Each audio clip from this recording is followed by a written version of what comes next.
instead of looking at a computer screen if the circumstances were different.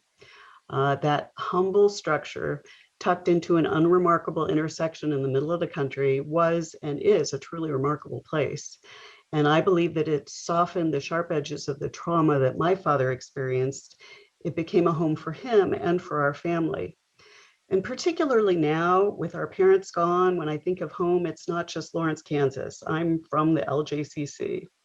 So for me, there's no place like home doesn't just evoke sunflowers and sunsets and basketball. It's more like rolling blintzes and Friday night services, community Passover Seders with a whole generation of remarkable people, so many of whom are now also gone.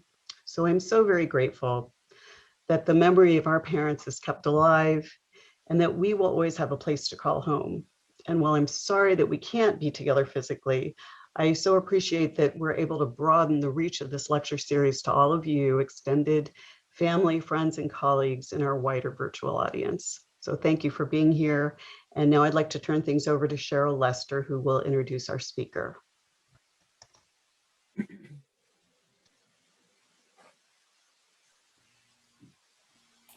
Thank you so much, Anne. It's a really, really wonderful day and wonderful to have all of you with us and to honor the memory of your parents, whom we think of all the time and remember so very fondly.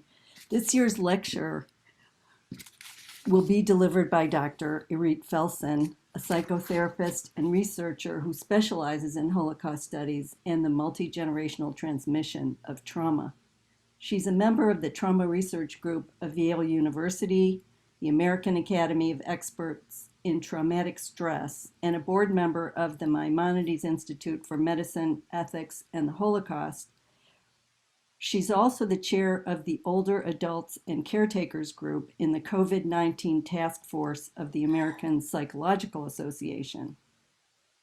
Her lecture today will focus on child survivors, their experiences, post-war adaptation, and intergenerational transmission in their families. And after hearing Dr. Felsen's lectures through the Next Generations organization in Florida earlier at the beginning of COVID, I can promise you that you're in for a lot of learning and very moving and stimulating presentation.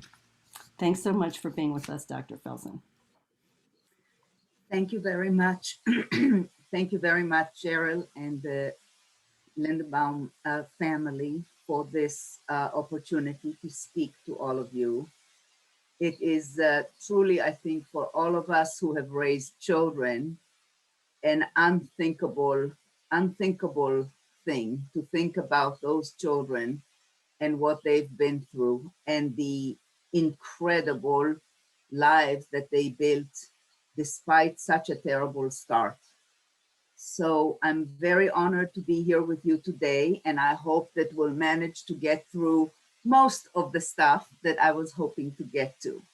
I will start sharing screen with you with your permission, and I will become that little cube on the right-hand corner.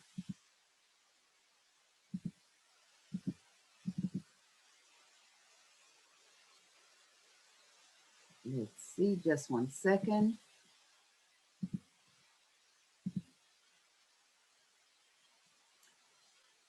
So approximately, as you well know, approximately 1.5 million children were murdered in the Holocaust, with the survival rate for children being barely 11%. In Poland, the survival rate for children was actually more around 3%. The few who survived in Poland had been hidden with non-Jewish families in convents, made their ways in the street or lived in the woods, either alone or with groups of Jews or partisans.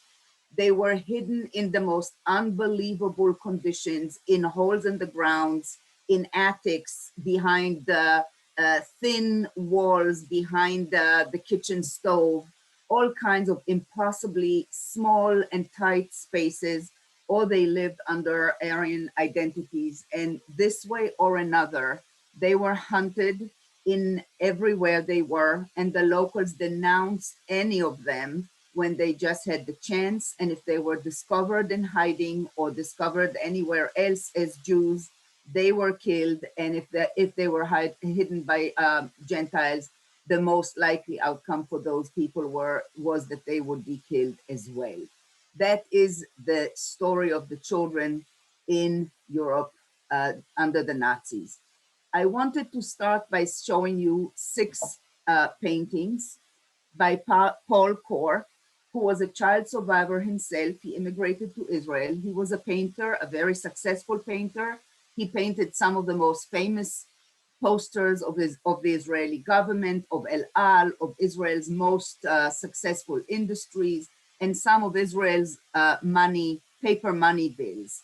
He never painted and never spoke about his Holocaust history until his very late years, when he painted 6 paintings, which he called 6 paintings for the 6 million. And at my mother's Shiva, I discovered that he was also a relative of mine through marriage. I strongly recommend to you, I have here one of his books for children. He also wrote incredible books for children, The Rainbow Fish and some others that were translated to English. Incredibly beautiful and incredibly meaningful books for children. So these are the 6 paintings which hung at the Binyanei Ha'uma at the end of his life, the place where the Eichmann trial took place. This is one, this is the second.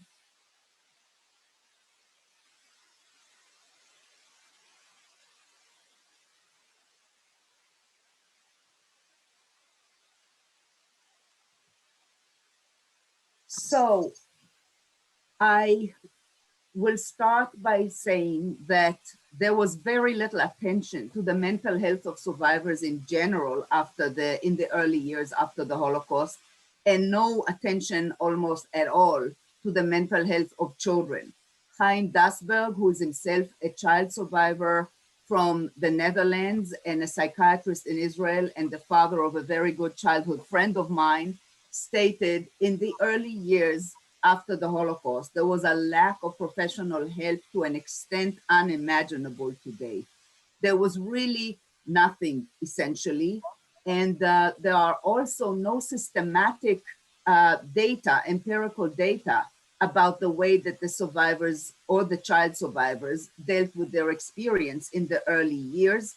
Very, very few documented early reports exist, such as a collection by David Broders, who actually recorded survivors in the refugee camps, and Paul Friedman, who was appointed by the Joint Distribution and also went to Europe and recorded some interviews with the children. And amazingly enough, as early as 1948, 1949, he wrote, "I found a situation that was well-nigh miraculous in view of the children's past experiences.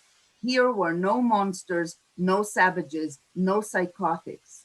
And there are actually a few other documented written testimonies of the children that were collected in children's homes in Europe and in the DP camp. And I will be very happy to share all kinds of references with any of you if one of those things I mentioned is of interest to you.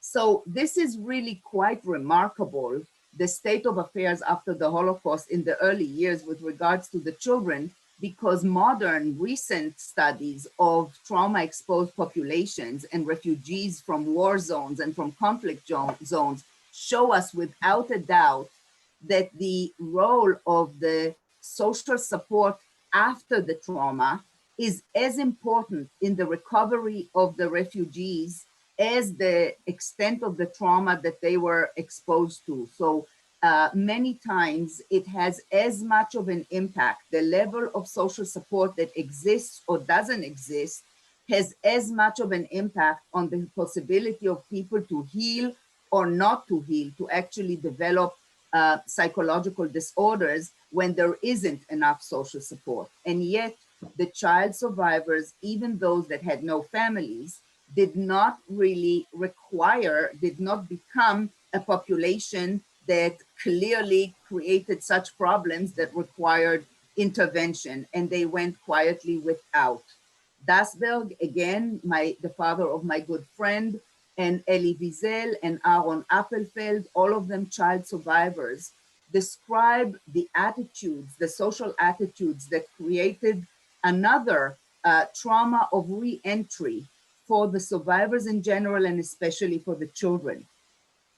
And such unfavorable attitudes where there is no particular social support, where there is no invitation to share the suffering and the trauma that survivors have been through, makes it very hard to reintegrate the self, the sense of self, and to reintegrate into society.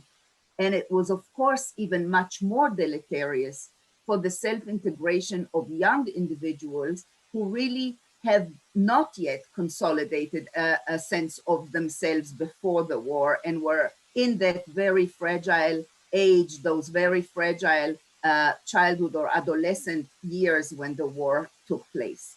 Sarah Moskowitz concluded that the silence of the child survivors during and after the war actually made their pain worse. And it's interesting because the recorded evidence that we have, the few recorded evidence records that we have, actually definitely support the notion that the child survivors did not speak about their experiences right after the war. And there are many reasons for it. And what I hope to be able to do is to share with you a study that I conducted a couple of years ago with a very special group of child survivors, asking them actually, did you or did you not speak about your experiences in the early years after the war? Because we really don't know. We don't have enough records about what happened from that time. But the few records that we have support the notion that they did not speak. For example, Elsa Korman, who taught English to DP children in Berlin in 1945 and 46, stated that she, in a document from that time, not in retrospect, that she received explicit instructions not to talk with the children about their wartime experiences, and that their personal essays were to be centered on their pre-war recollections exclusively, as not to traumatize the children.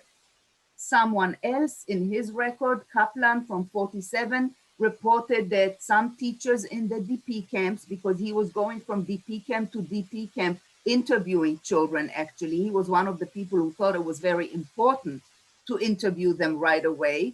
He said some of the teachers object to soliciting testimonies from the students on the ground that such writing is not beneficial to them and it opens or reopens the wounds and prevents healing.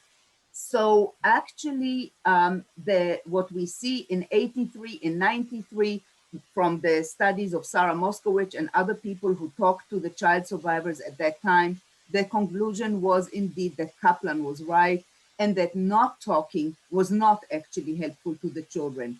There are some collections of very good testimonies that Kaplan collected right after the war from these children, and they're very moving testimonies written by the children. I wanted to share with you my study that appeared in a chapter in a book that was published this year, in 2020 by Yad Vashem, called Starting Anew. And in this chapter, my study focused on the question, did they speak about their experiences in the early post-war years or not? And the framework of the study was that we I conducted in-depth interviews with survivors of the Holocaust who were children during the war, both in Israel and in the United States, and asked them about their subjective memories, about whether they did talk or didn't talk at the time. And of course, this really does not necessarily address the reality of what people went through. It's a retrospective account of what they remember about how they felt Did they feel invited to share? Did they feel that others were interested in what happened to them? Did society make room for that? And what was their own subjective capacity or ability to speak and to share about such traumatic experiences? So, of course, there are a few things that we will have to skip because I really want to make sure that we will get to the most important things. So we will not talk about the fact that obviously we know that memories, whether short-term memories or long-term memories, are not really static photographs of reality. They are co-constructed by the individual's subjective sense of what is happening to them in that moment and what they make of it. But for us, of course, what was most important was how the survivors subjectively experienced and remember their re-entry into society and the attitudes that they met. Most of the survivors, even the child survivors that I was able to approach for the study are at this point, only those that were rather young during their ordeals during the Holocaust, of course. And I was able to access a very special group.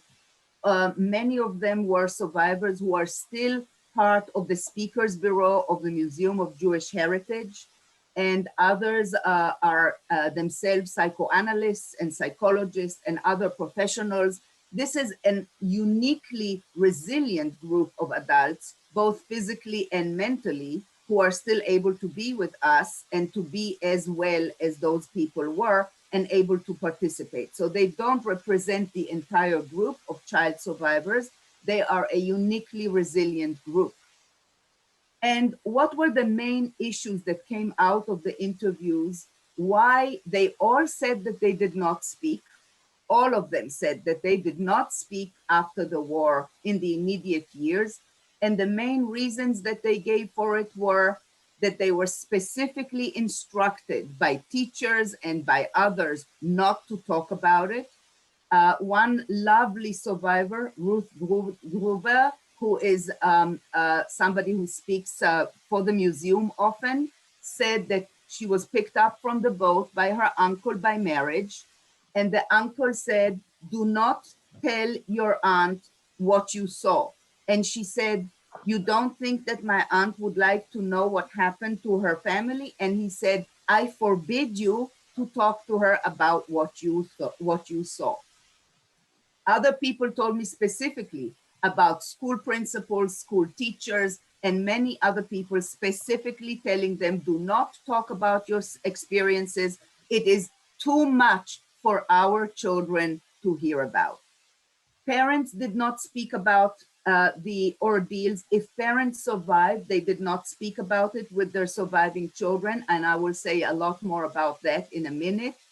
Nobody else asked or expressed an interest. They themselves expressed that they did not want to go back and talk about it. Their focus was on moving forward, on becoming normal American. They would say normal adolescents, normal Americans, normal Canadians, normal Sabras. They did not want to think about it. And because some of them were so young, a lot of them speak of holes and voids in their memory and in their understanding of important moments and events that took place. And that is very different from what we hear from older survivors. Older survivors did speak about it, at least amongst themselves. So again, Dasberg, like Elie Wiesel and others, contend that there was a conspiracy of silence around the catastrophic suffering of the survivors in general, and especially that the child survivors were particularly silent. And he says, in order to progress into their new reality, mourning was not accomplished nor dealt with. Old longings and recent traumas were set aside and suppressed for the time being and ignored as far as possible. And Aaron Appelfeld, the author, says in Israel, "Naively, I believed that action would silence my memories and I would flourish like the natives, free of the Jewish nightmare. So Krell, who's also a child survivor and psychiatrist in Canada, stated that that of course fate determined. As my mother, the survivor, used to very much stress to me, Irush, she would say, it was only mazel that determined who survived. It's not because somebody was more able or smarter, or that all of the other ones that perished were incredibly smart and able too. It was a lot of mazel. And Krell said it was, of course, a matter of mazel and fate who survived, but those who survived learned to hide their identity and be very silent. And the child survivors that grew up in those conditions maintained their silence and their hiding, in a sense, for many years as part of their adaptation to life after the war, for many, many years. They were explicitly also told not to speak of the past and to move on. And another reason for which they didn't speak was also that because of all of these attitudes, they often really did not consider themselves to be true survivors, because that's what they were told by the adults, that they were too young to understand what was happening. They were too young to remember. And if they weren't in concentration camps, then they weren't anyway real survivors. And it's only in the late 70s and early 80s that they began to think of themselves as survivors as well. Today, having done a lot of research on multiple trauma-exposed populations and individuals, trauma specialists like myself know that there is an inherent unspeakability of trauma. We cannot talk of trauma as we can talk about other human experiences. And there are things about it which cannot be put into words, which people who went through atrocities cannot explain. Elie Wiesel, the most prolific and best articulated survivor that we can think of, said it in many ways, that there is a limit to what words can express about these experiences. And having done a lot of studies with Holocaust survivors and having taken many, many testimonies from Holocaust survivors, I can tell you that we see that in the most painful moments, in the most terrible moments that the survivor wants to tell us about, the speech actually fails. There are holes, there is an inability to say it, there are nonverbal manifestations of distress, there are silences. And that is something that my mentor and good friend Dori Laub and I wrote quite a bit about. And there is, it's also what Svetlana Alexandrevich, who won the Nobel Prize for Literature in Russia in 2015, that's exactly what she said about her literature, which documents terribly traumatic experiences of the Russians during World War II and in other terrible times, that it's the silences between the words that capture the trauma. And it's very important that we understand that, because otherwise, when people try to write a flowing, grammatically correct record of a traumatic experience or tell about it, it actually, in a very inherent way, distances us to some extent from the real horror and sanitizes the text.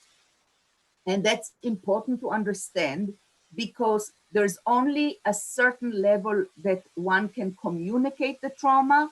Moreover, whatever has been written about trauma and about the experiences of the child survivors also includes the denial of trauma that is in the ears of the person hearing it and writing about it. We have a really hard time comprehending it, because these are experiences that were outside human regular experience. And there is therefore, in the way that they are listened to and in the way that they are even understood by some of the professionals and by some of the, let's put it this way, by some professionals, there was a tendency to emphasize the resilience of the child survivors, the resilience and the success, which are all true, but there is a tendency to minimize the horrific continued pain that they lived with underneath that resilience and underneath their unbelievable external success. So, and this is what I try to say here basically in this slide, that the trauma of the Holocaust is denied not only by Holocaust deniers, it is also denied to some extent by some of the survivors and the children of survivors who don't want to acknowledge the damage, and by some professionals who choose to focus on the resilience and minimize the pain and the damage. I want to start by let me go here. Let me start by speaking about some of the issues that we see with the child survivors. First of all, of course, there were great differences between those who are orphaned and those who had parents who either survived with them or came back to claim them. And some of the difference definitely show that the ones who had parents that came back fared better, also because of the fact that those who had parents, those whose parents were from higher socioeconomic strata, had a better chance to find families that hid them and had a better chance of more siblings surviving. So they fared better after the war. Of course, we also know, as happens always when children are left unprotected, there's immediately a lot of sexual abuse, and that was not talked about until very recently. People did not speak about it, not even in the professional circles. There were no papers about it until very, very recently. But now we know that, of course, like in every war and every time when children are unprotected, there's a lot of sexual abuse. And some of the terrible things that some of these child survivors had to deal with was the intense ambivalence about people who on one hand rescue them and on the other hand abuse them. Survivors of childhood trauma in general, including the child survivors, report a lasting sense of horror, terror, vulnerability, and betrayal that interferes with their intimate relationships in adulthood. This is true about survivors of all kinds of traumas that we see. Unfortunately, there was a lot of research material after the Holocaust with other populations and also with the child survivors. And what's very, very important to highlight in the context of the child survivor and in the tale of what I said to you about sexual abuse is that we have to really listen very carefully to the trauma of the individual child survivor, because otherwise we might miss very, very important details, or we might want to miss important details. For example, I had a colleague who called me a few years ago. She was a late mother. She was 40 years old when she had her first child. I had had my daughters a few years before her. We were friendly. And she called me and she wanted to consult with me about a Holocaust survivor that she was seeing, because she was not very familiar with Holocaust survivors and she knew that I was specialized in the treatment of Holocaust survivors. So the reason of her call was that she wanted to consult with me about this woman who was a child survivor, who was 80 years old at the time, functioned incredibly well her entire life as an art teacher, very successful, very beloved.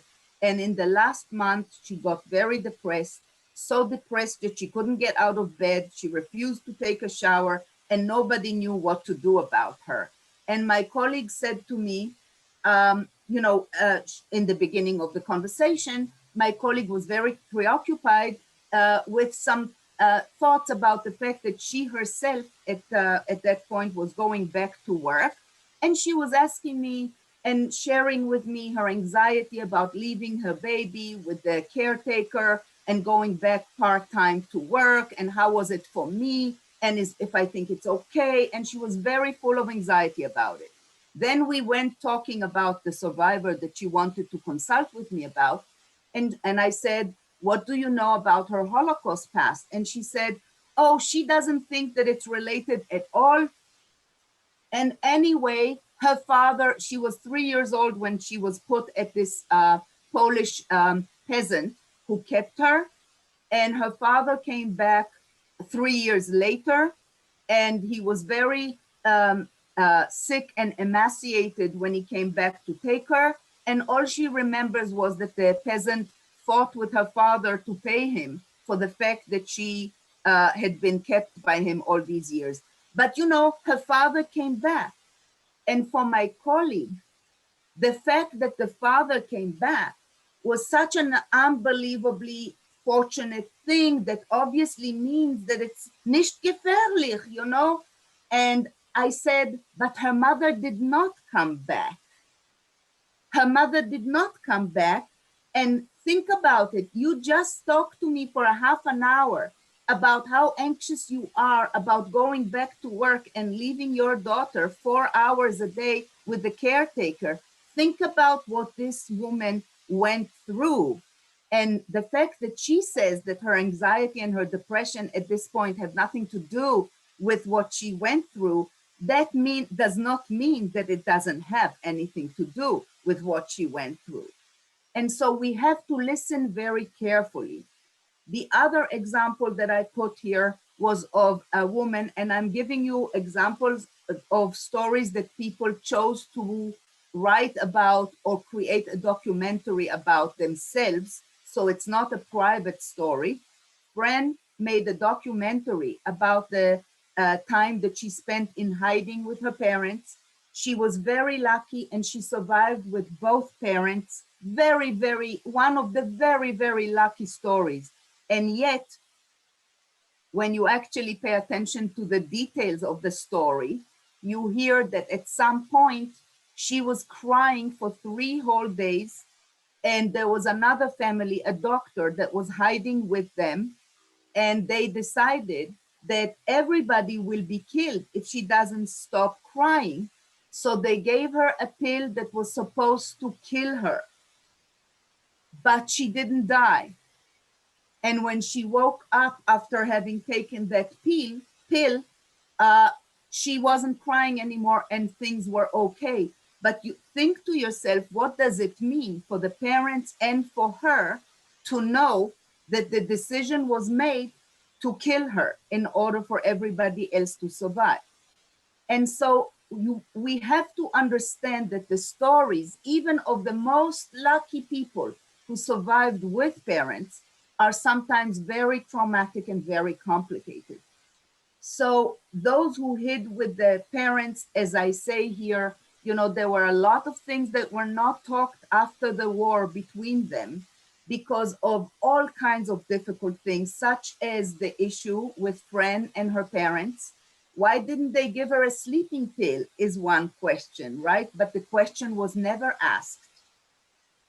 Another thing that happens sometimes when children were of those very, very lucky who survived together with parents was that there was a certain role reversal during the war where the child saved the parents. The child was the one who could sneak out and try to find food and other things, even more, if one can say more, other things that were very problematic, like the story that Fania Heller-Gottesfeld writes about in her book when she says her father encouraged her to have a relationship with this Ukrainian policeman who was in love with her, and this upscale family, Jewish family, where she was supposed to be a doctor, she studied the piano, she was so overprotected, and all of a sudden she says, Be nice to him, my father told me.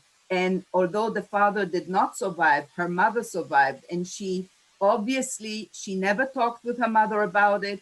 And she obviously never understood and never got through the ambivalence that left within her, that she entered a sexual relationship with this man who was very kind to her, but nonetheless, in order to save her family. Of course, we also have those who survived with parents and have tremendous admiration and gratitude for the way that the parents were so smart and able to think ahead and to plan ahead, and how the parents sometimes didn't eat in order to feed the starving child. And that too, however, once the war was over and people came back to normal life, even that level of intense gratitude and admiration, and remembering how the father or the mother starved themselves even more in order to give their child the piece of bread, makes it very difficult to get into a normal relationship with parents as adolescents and as young adults. As we all know who have raised children, children must sometimes rebel. Children must sometimes do things that hurt us.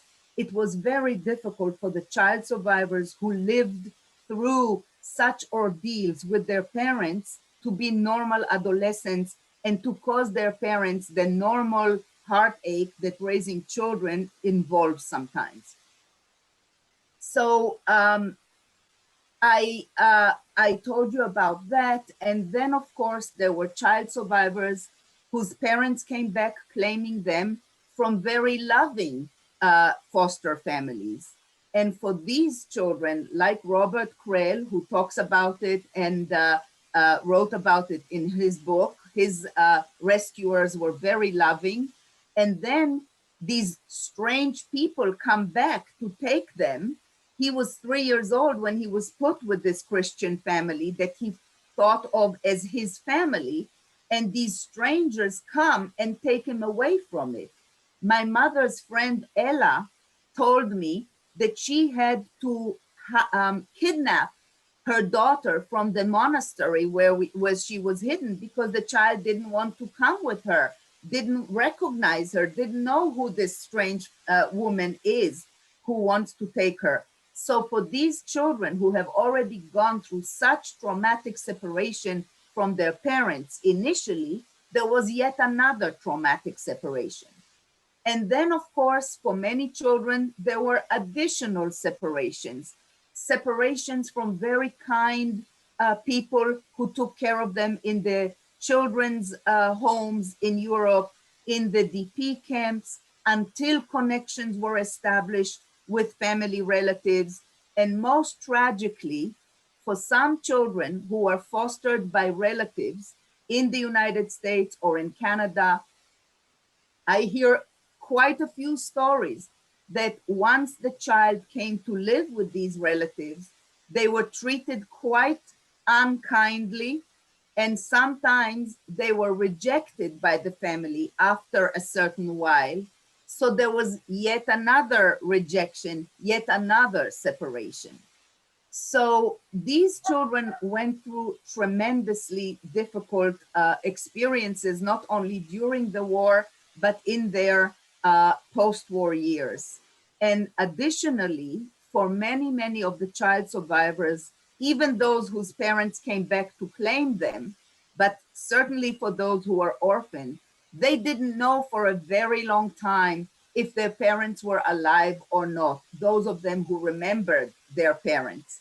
And so what we know is that for normal grieving and mourning to take place, one needs to know that the person that we love passed away, and one needs to get a lot of support from some other adult.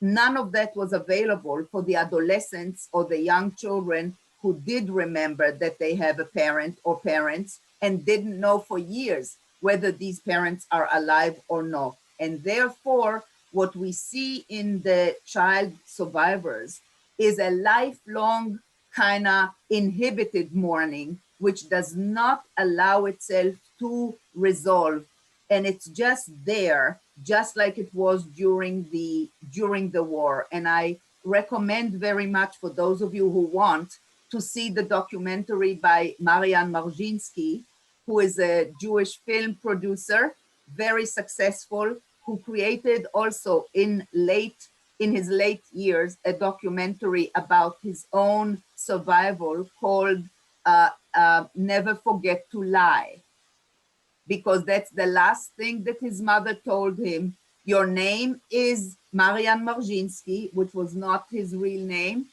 and you're a Polish orphan, and never forget to lie.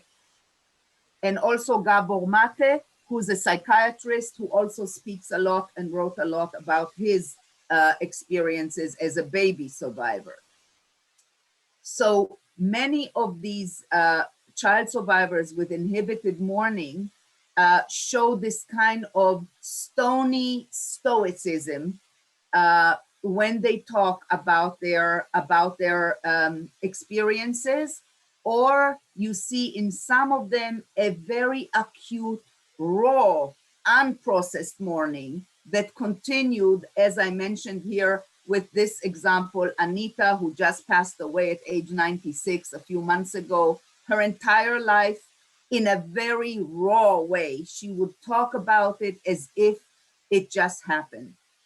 And for many of the child survivors who are young, it's very important to understand that for some of them, one of the most traumatic parts of their existence after the war is actually the lack of memories of their parents, of their families, of who they were.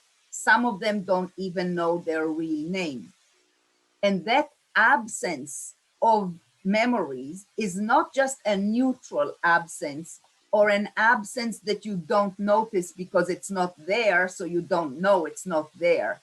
It's actually a very traumatic absence. It's what I call the omnipotent absence. It's like a psychological black hole.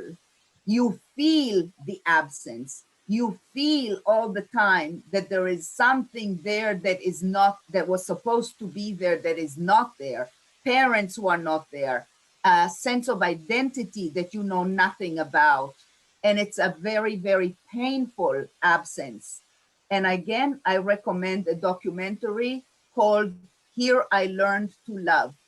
And in this documentary, two brothers who lived in Israel after the war describe their memories. They go back to Poland together and they describe their memories. And you can see that the older one has more memories and the younger one does not have good memories. He was very, very young.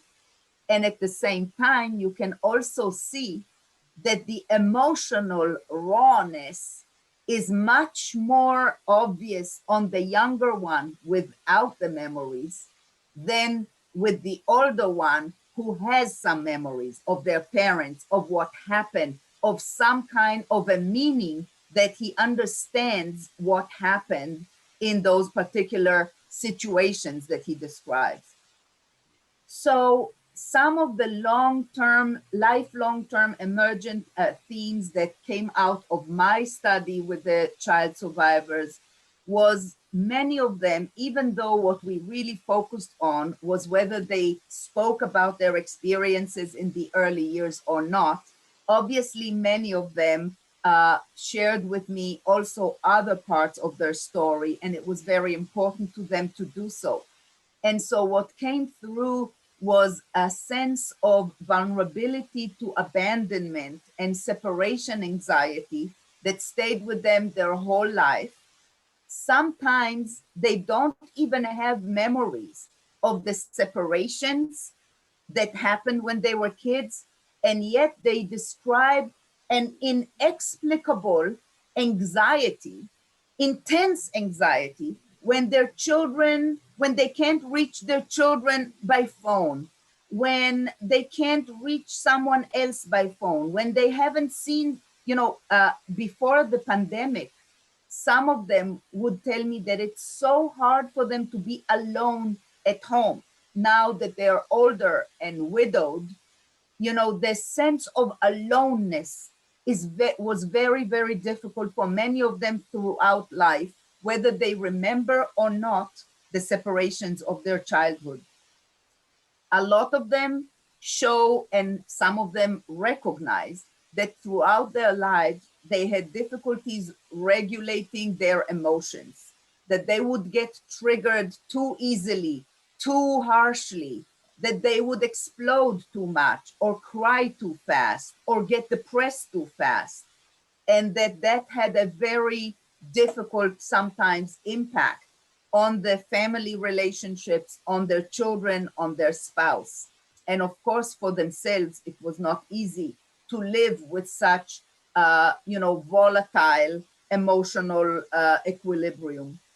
And many of them showed and told me about various types of blending, hiding, suppressing their real self, and reinventing a new self in the years after the war, you know, pretending that nothing happened to them, pretending and sometimes even inventing a different story about those years that they told other people when they didn't want to share that they were survivors.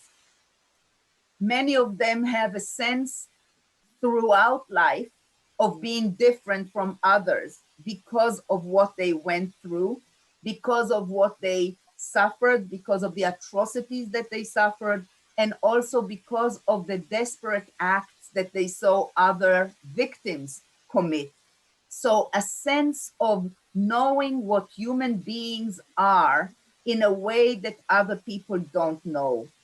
Not only what perpetrators were capable of, but also the lows that we all can get to if we are put in such desperate situations.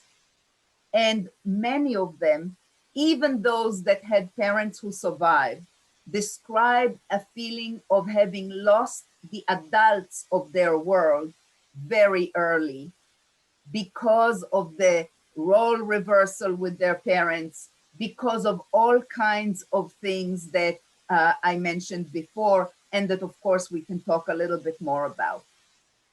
So usually what we know is the effects of cumulative adversity as trauma specialists, as people who do a lot of research in many, many types of trauma exposed populations. We see that there is a cumulative effect of how much tragedy one can go through in life. And usually when there is more trauma, more traumatic events, more losses, there are more adverse effects on the individual, which show themselves as greater psychiatric symptoms, all kinds of behaviors that are risky, like alcoholism, like taking risks that are unnecessary, and physical disease also.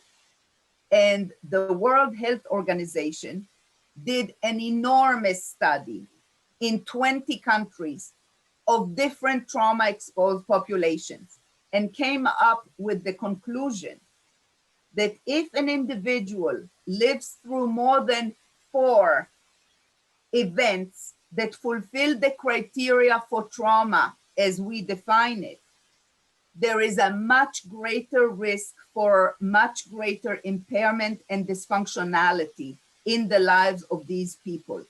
Now, think about it. Child survivors endured more than 4 traumatic events every day of their lives, during sometimes years.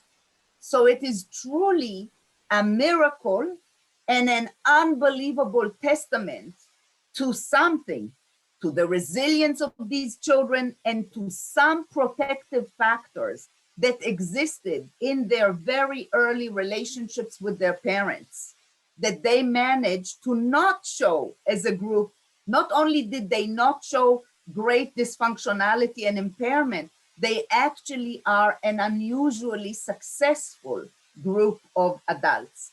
So just to show you here, this is the result of a meta-analytic study a study that combined the results of a lot of studies on survivors in a very statistically sophisticated method, and shows that survivors of the Holocaust in general, not just child survivors, were not significantly different from other people of their own generation, which is amazing, with the exception of these two very high pillars in the center, which means post-traumatic stress symptoms.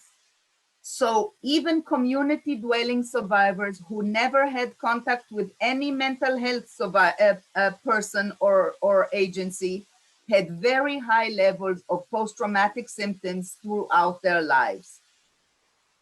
And therefore, what we see in essence is that there is evidence in the survivors in general, and especially in the child survivors, for a coexistence of inordinate resilience alongside high post-traumatic symptoms that persisted throughout their lives. And what we know also about children and the stress responses, you know, the stress response is a very powerful cascade of neurobiological chemical events that take place in the brain and in the body when we sense danger. What we know is that children who were exposed to trauma on an ongoing and prolonged basis in early childhood might be much more vulnerable to the lasting effects of such neurobiological changes in the brain and in the body. And that we see in child survivors very elevated levels of cortisol, which is a very powerful element of the stress reaction, the biological stress reaction, in comparison to peers, even 60 years after the war. We see those differences. So these are people who lived with a different biology throughout their lives, which of course explains why they were less well emotionally regulated. So what do we think about this unbelievable phenomenon? Children who encountered evil at such a young time in their lives, what is it supposed to do to them? What did it do to them? And Fiske, who is a researcher who does a lot of studies and research about dehumanization, states the essence of dehumanization is the denial of distinctly human essence of the other. That is certainly what happened to these children and adolescents at a relatively early and impressionable time in their lives. And so what happens as a result of that? Does exposure to such loss of empathy from other people, not only from the perpetrator, but from previous friends, best friends, neighbors, fellow citizens, what does that kind of evil and total loss of empathy do to a young child? And how is it related to whether they spoke or not when they re-entered society? What level of mistrust does it create, and how did it allow them actually to reintegrate? So I wanted to talk to you here about the fact that recently, very recently, there was a suggestion made. You know, we have a disorder that we call post-traumatic stress disorder, and we have all kinds of other post-traumatic reactions that we now recognize finally as something that happens to people if they are exposed to such atrocities as, for example, what the child survivors went through. Now, the post-traumatic stress disorder is a fear-based disorder. We know that it is related to the stress response, which is triggered by intense danger. However, recently, there was a suggestion amongst our professional circles for another diagnostic entity to be created also as a result of terrible things that people go through, but not fear-based, but rather a diagnosis of a disorder, the core of which is the feeling of having been treated unjustly, the result of a violation of one's psychological integrity, value system, religious or political beliefs, the sense of having been incredibly mistreated unjustly, not fear, but a moral injury in that sense.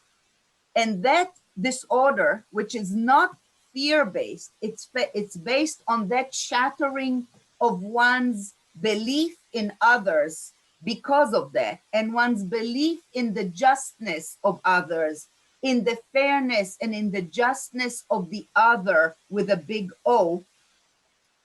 That disorder does not result in fear and in anxiety. It results rather in bitterness. And it's really a post-traumatic embitterness disorder that that the suggestion was to call it, because it is an embitterness that's associated with this offense that was felt as unjust yet uncontrollable. And it creates this, of course, as a central feeling, the feeling of bitterness of having been, incredibly badly treated without reason, having been helpless, also is associated with feelings of helplessness, hopelessness, self-blame, and even sometimes, as happens to people who have this kind of a disorder, rejecting help or alienating those who do try to help. And so while we see this in many people, it is truly an amazing question. How come children and adolescents who experience exactly that, right, being treated unjustly and having no control, how did they not, as a group, show a disorder consistent with this post-traumatic embitterness and demoralization?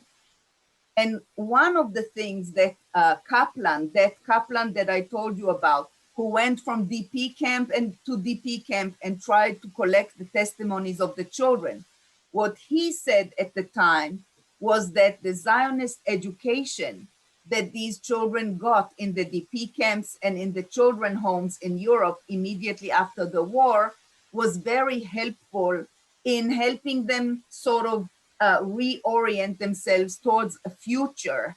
And he wrote, "A new dream dawned on them, the dream of a homeland, of aliyah and striking roots in the land.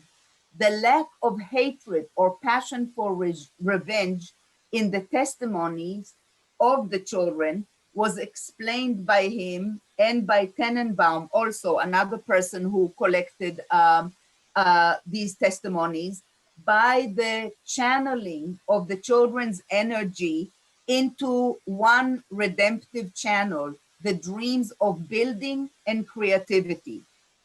And I wanted to also recommend to you the movie, The Windermere Children, which was actually shown by the UN outreach program last February. And it's available on, this is the link to it if you want. And I think it's also available commercially. And I will say that, again, studies with much more recent trauma populations that we can examine with our modern tools and run really good studies on, absolutely show the importance of the ecological environment that the children find, the possibility of learning the new language, learning the new skills, in allowing children to rehabilitate themselves. The amazing question about the child survivors is, how did they manage to do it with so little support? And so again, to just come back to the concept of resilience, which is so central when we talk about the child survivors, you know, we define resilience as the reduced vulnerability to great environmental risks and the ability to overcome stress or adversity or having a good outcome despite terrible experiences. And it's a concept, of course, which we cannot see unless somebody has gone through terribly difficult experiences. And one of the features that is also very much part of resilience, and which we saw a lot in the child survivors, as well as in other survivors, is the concept of stealing. Some people, when they go through very difficult situations, are hardened by them or become steeled, which means they develop this incredibly hard shell that allow them to push through, not to feel their pain, not to feel their fear, not to feel any of these things. But the problem with it is that sometimes it's a defense that is not reversible at the end of the trauma. And so they can remain a little bit hardened also afterwards, not only in relation to themselves, but also in relationship to other people, such as their children. And, you know, my deceased colleague, Dan Bar-On in Israel, and Chaya Chaitin have a beautiful document. They looked through 100 testimonies and they tried to draw conclusions from 100 testimonies with child survivors and 50 testimonies of children of child survivors about the parenting the child survivors gave their children. And so some of the themes that I can just quickly go through, because I know I'm supposed to stop any minute now, is that what came through is a great deal of over-involvement and anxiety concerning the children by their child survivors' parents. And it even reached the third generation, the grandchildren. A tendency for the child survivor parents to be over-involved, over-anxious concerning their children's lives, a difficulty to be available emotionally to the children's emotional needs because of that stealing, if you like.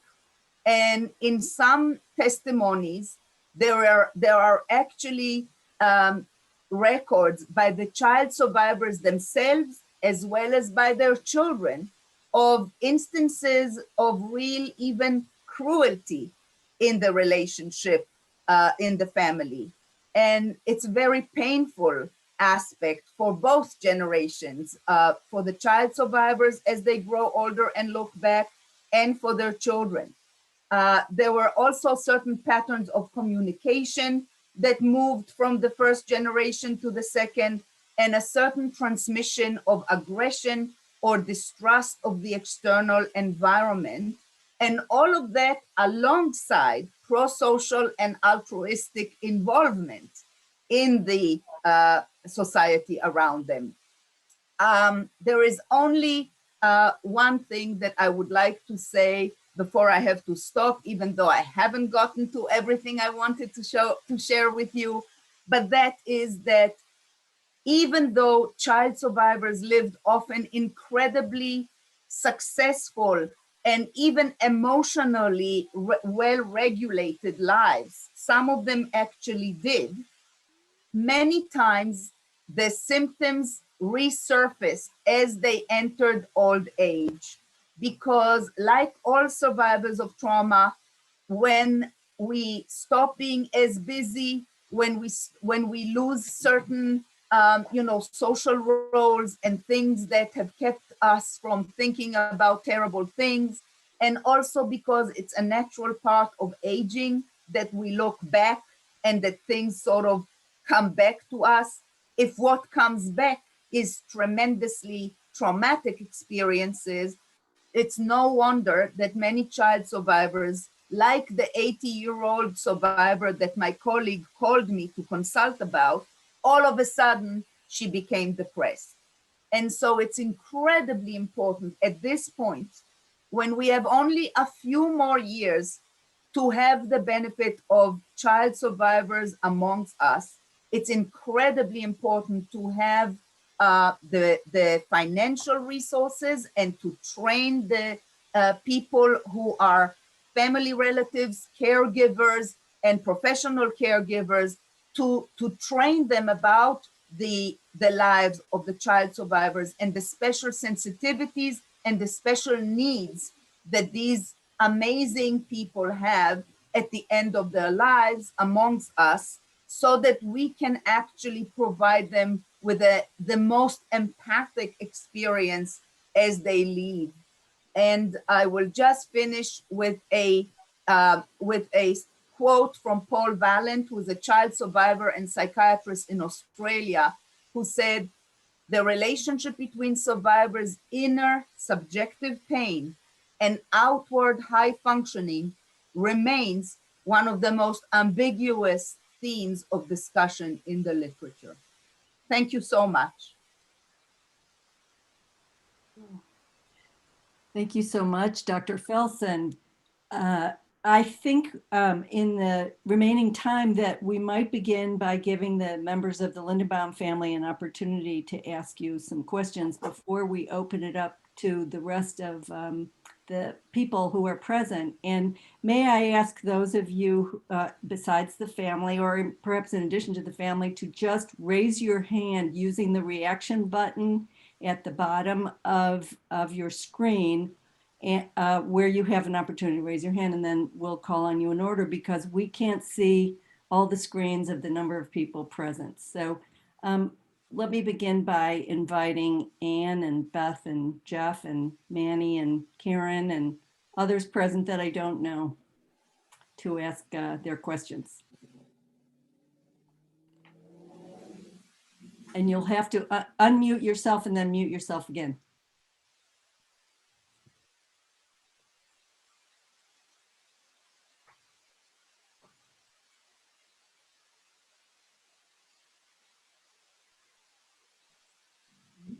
Looks like, Manny, are you getting ready to unmute yourself?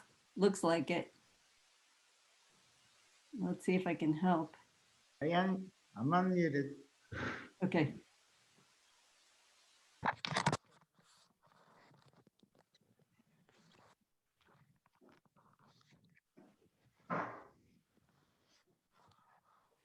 Karen, maybe we should have you start and then we'll get back because you look ready. Yeah. Well, thanks so much for your talk. It was just really fascinating to me. And what I was wondering was, as we talk about, my dad and my Uncle Zig didn't talk about anything for years, not until the first grandchild was born. And then they started talking. And what was interesting for me when we took a trip back to Germany and Poland was that we met with the people in the town of Spongen, and those people said that they didn't talk for 50 years either. And I'm just wondering, like, did you do any research on that? Is that something that has come up? You mean the non-Jewish inhabitants of the town? Yes. They Yeah. were also traumatized. Of course, of course, of course. And we have studies also about those who are children during the war in Europe who are not Jewish. Germans, Danish, Italian. We have studies about them as well. But of course, this was not part of what I could afford to go into in this lecture. Of course, they were traumatized as well. But and we see very high levels of post-traumatic reactions in these populations as well, especially those who are children. Not quite as high, of course, as in the Jewish children, because of the differences in the level of traumatization and the level and extent of losses. But you know, I'm sure you're familiar with the movie Bad Girl that was based on a very true story, right? Hmm.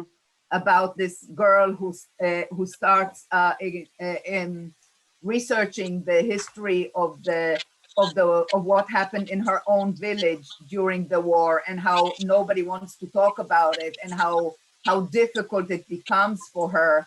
Of course, people didn't talk, and there were many reasons why people didn't talk. I actually lived in Hamburg for several years, having worked for the Israeli government there, and I kept a very large piece that came out in Die Zeit, the most popular newspaper, that counted and recounted the stories of multiple high officials that ended up having their full careers back in high positions in Schleswig-Holstein, who were all high-ranking Nazis in the past. So people didn't talk for a variety of reasons, both because they were also traumatized and because they were part of the perpetrators.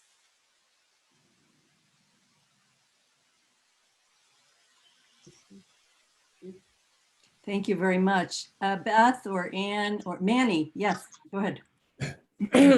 More of a comment than a question. Listening to you, much of what you said really resonated with me. And what I found really surprising, that when I talk, I don't have any emotional reaction. And it was very difficult for me to listen to you.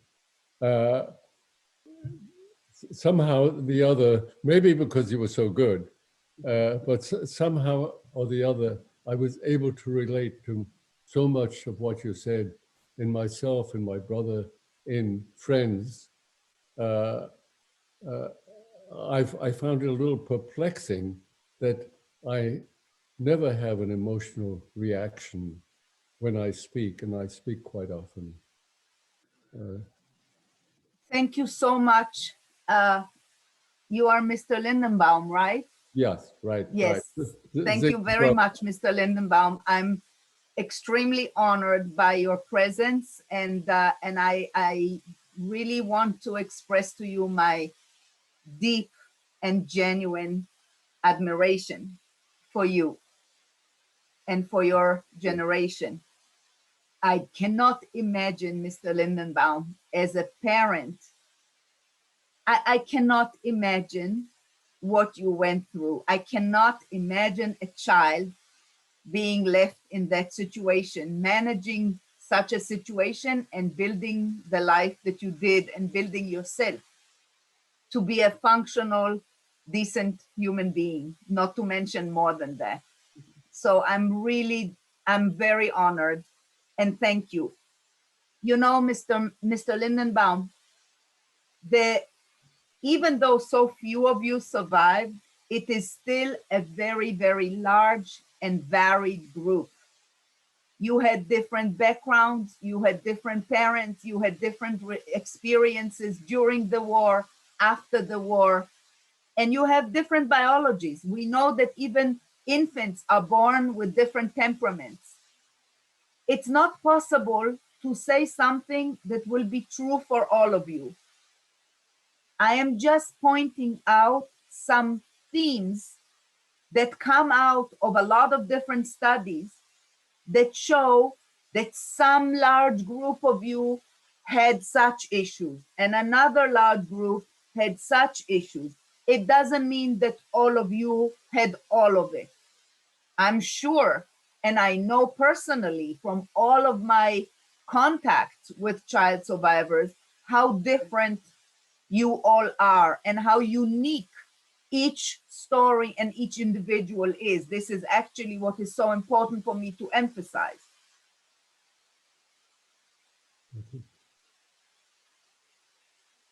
Thank you. Thank you. Manny, would you like to say anything else in response to that? Well, somebody who I admired my whole life was my brother. And I'm sure we never spoke, not one word, to my chagrin. I would give anything to have a short conversation, but I wasn't able to talk at all until my grandchildren went to school. And then somehow or other, I couldn't stop talking. And I continue, but we handled the trauma in different ways. And I you know, when I hear the news of children separated at our border, I get so furious, because I know that even if those kids get reunited with their parents, it took me, I say 20 years, but people who love me like my wife said it's more like 30 or 50 years for me to get beyond it.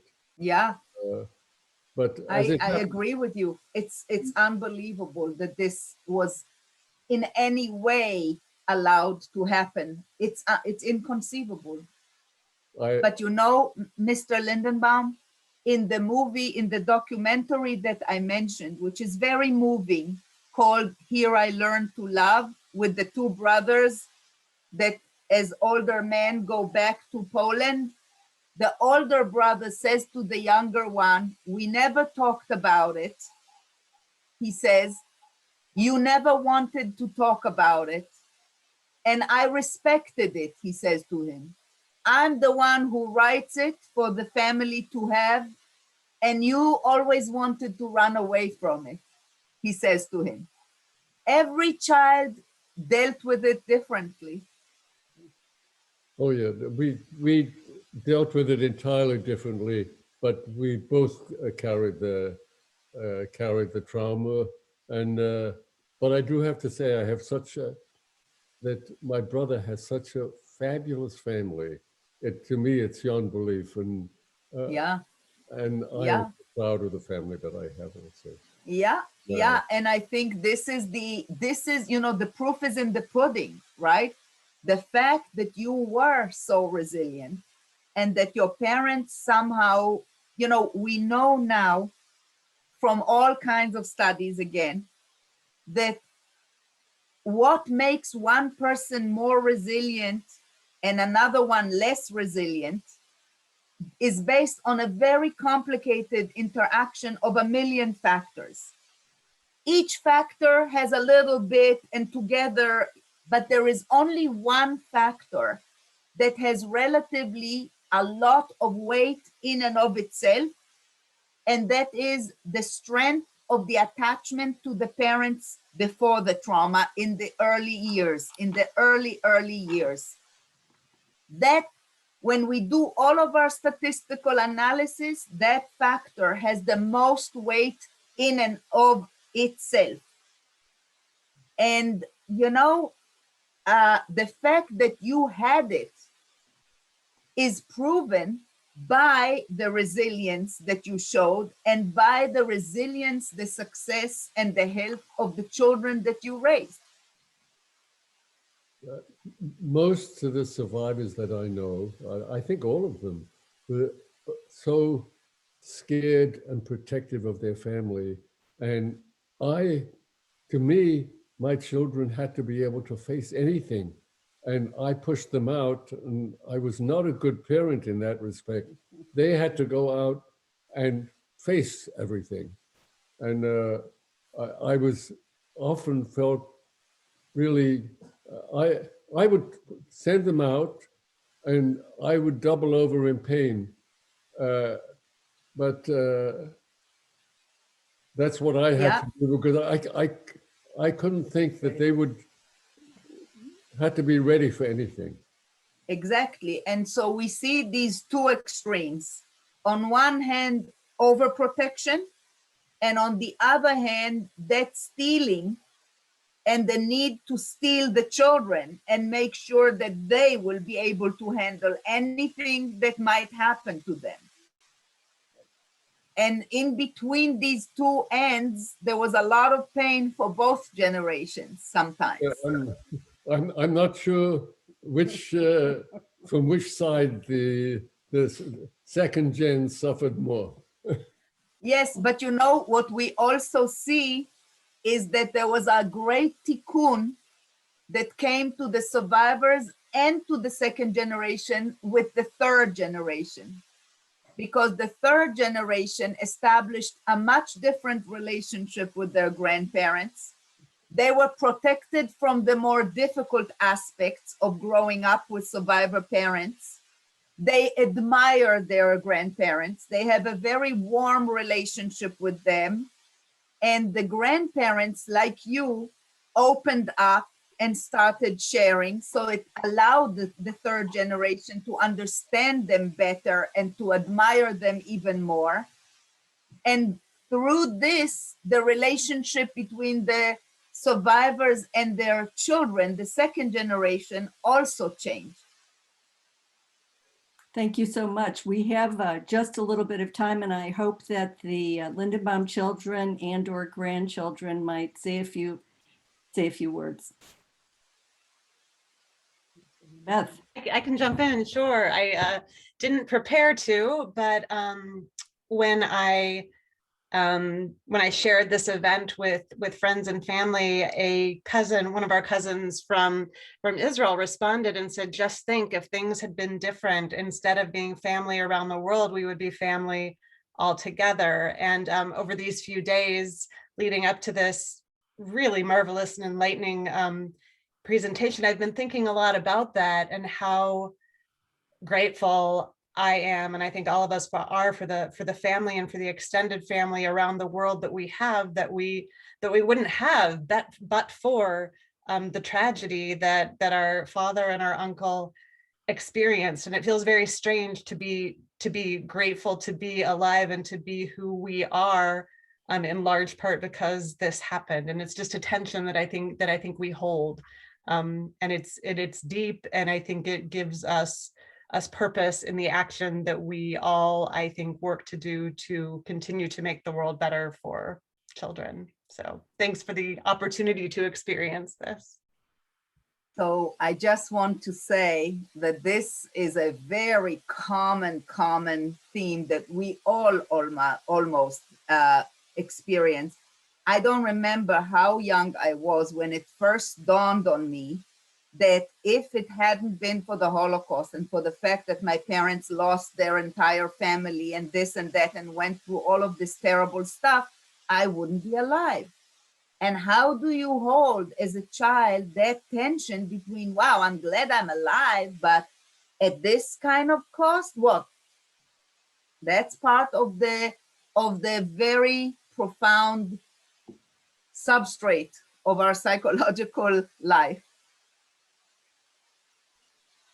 Thank you so much. I know that there are grandchildren of the Lindenbaums here, but if you'd like to say anything, give you a moment.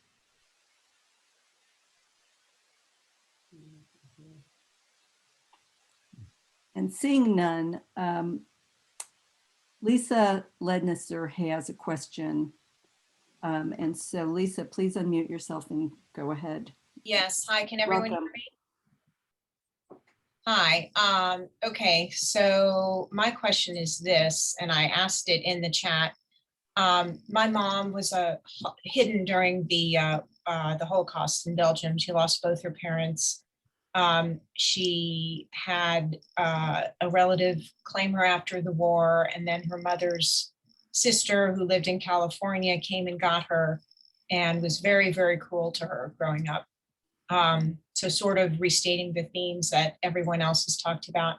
My question is there any scholarship or books that I could read about the effect that her trauma had on me growing up, and sort of how not to repeat that with my own child? I'm So Lisa, and do I understand you correctly? Are you asking me, I mean, first of all, I want to tell you that I mentioned it in passing, and I hope that you caught it, that there were many children who were cruelly treated. Yes. Yes. And so just wanted to make sure. And if I understand you correctly, are you asking me if there is scholarship and books to read about the second generation experience? Yes. Okay, there is a hell of a lot, if I may say so, by now. And if you would like, you could start by going to my own YouTube channel, where I have quite a few lectures that were videotaped. And I can definitely, if you email me, Okay. I can definitely share with you a lot of stuff. Okay. What is do you have your email address? Is that somewhere? Yes, Cheryl, will you put that in the, here, I'm gonna go back for a minute to the sharing of the slides. It's Thank you. very easy. It's like my name, Irit, Felsen@gmail.com. But here, I'm gonna go to the first slide. So anybody who wants to ask me something or ask me for materials or anything. Thank you. Well, I'm afraid we've reached the end of our time, and this has just been an extraordinary and wonderful opportunity for all of us. And thanks to the Lindenbaum family for sharing so much of their lives and energy and devotion to the Lawrence Jewish community. And thank you, Dr. Felsen, for joining us. You're very welcome. It was my pleasure and my honor, and I'm so glad for the connection with you, and I hope to see you in person sometime. Thank you. Thank you very much. Bye-bye. Be well. Same to you. Thank you. Sei gesund. Sei gesund.